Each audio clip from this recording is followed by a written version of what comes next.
Hi friends, இன்றைக்கி நம்ம பார்க்க போகிறது inflation, deflation and stagflation. First இன்ஃப்ளேஷன்னா என்னென்னு பார்ப்போம். இன்ஃப்ளேஷன்னா பணவீக்கம் அப்படின்னு சொல்லுவாங்க.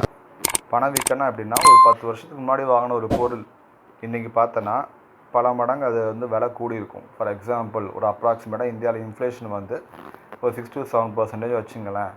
ஒரு 10 வருஷத்தில் அந்த பொருளோட விலை கிட்டத்தட்ட 2 மடங்கு ஆகிருக்கும்.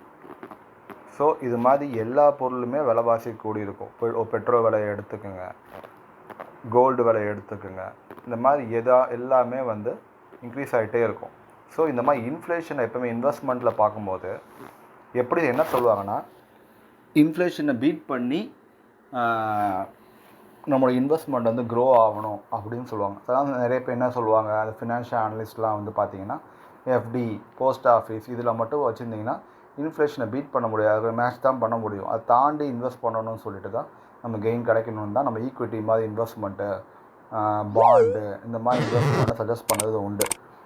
இன்னொன்று இன்ஃப்ளேஷனை பீட் பண்ணுற இன்னொரு முக்கியமான ஒரு சேவிங் ஸ்கீம் பார்த்திங்கன்னா கோல்டு. எப்போவுமே ஒரு 10% அந்த ரேஞ்சில் இன்ஃப்ளேஷன் எப்போவுமே பீட் பண்ணிகிட்டே இருக்கும். ஸோ கோல்டில் ஒரு அசட் அலோகேஷன் வச்சுக்கணும் அப்படின்னு சொல்லுவாங்க. ஒரு 10 to 20% வச்சுருக்கலாம் அப்படின்னு பொதுவாக ஜென்ரலாக சொல்கிறது உண்டு.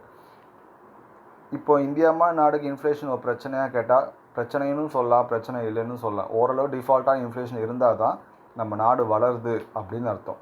சரி, அப்போனா டீஃப்ளேஷன்னா என்ன, அது நல்லதா அப்படின்னு பார்த்தீங்கன்னா அப்படி கிடையாது. ஜப்பானில் பெரும்பாலான வருஷங்கள் டீஃப்ளேஷனில் இருந்துச்சு. இப்போ தான் இன்ஃப்ளேஷன் லைட்டாக ஸ்டார்ட் ஆகுதுன்னு சொல்கிறாங்க. டீஃப்ளேஷன்னா ப்ரைஸ் குறைஞ்சிட்டே இருக்கும். ஸோ அது என்ன ஆகுன்னா எக்கனாமிக்கோட ஸ்லோ டவுனை காட்டும். அதாவது ஒரு வகையான ரொம்ப ஸ்டெபிளைஸ் ஆகிட்டாங்க, ரொம்ப வளர்ந்துட்டாங்கன்னா அதுக்கு மேலே வளர்கிறதுக்கு வாய்ப்பு இல்லை. ஸோ டீஃப்ளேஷன் நடக்கும். இது ஜப்பான் ஒரு முக்கியமான ஒரு உதாரணம்.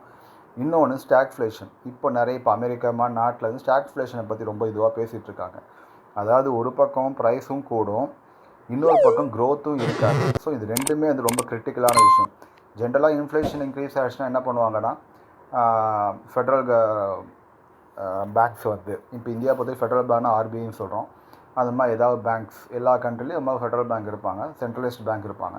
அவங்க என்ன பண்ணுவாங்கன்னா ரேட் ஆஃப் இன்ட்ரெஸ்ட்டை கூட்டுவாங்க. ஸோ அப்போ என்ன ஆகும்னா பணப்புழக்கம் கம்மியாகி அந்த இன்ஃப்ளேஷன் கண்ட்ரோலுக்கு கொண்டு வர ட்ரை பண்ணுவாங்க.